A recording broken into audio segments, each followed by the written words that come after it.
இன்றைக்கி என் தாய்மாமா பையனுடைய ஒய்ஃபுக்கு வந்து வளகாப்பு போயிருந்தோம். அங்கே ரிட்டர்ன் கிஃப்ட் கொடுத்துருந்தாங்க. இந்த கிஃப்ட் எப்படி இருக்குது பாருங்கள். இதில் என்னென்ன இருக்குது அப்படின்னாக்கா ஒரு லைட் மாதிரி கொடுத்துருக்காங்க. அதுக்குள்ளே வந்து ஒரு ஸ்வீட்டு, 2 வெளிநாட்டு சாக்லேட்டு, ஒரு வாழைப்பழம், ஒரு வசன ஸ்டிக்கர் கொடுத்துருக்காங்க. நல்லா அழகாக பேக்கிங் பண்ணியிருக்காங்க. நல்லா இருந்துச்சு, பார்க்க அழகாக இருந்துச்சு. அதான் உங்கள்கிட்ட ஷேர் பண்ணுவோன்னு சொல்லி ஷேர் பண்ணியிருக்கேன்.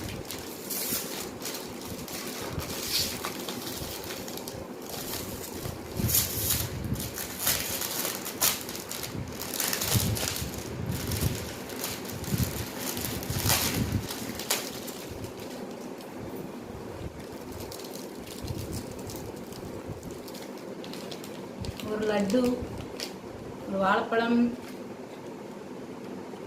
அழகான ஒரு வசன ஸ்டிக்கர். இதுக்கெல்லாம் உயர்ந்தது இந்த வசனம் தான்.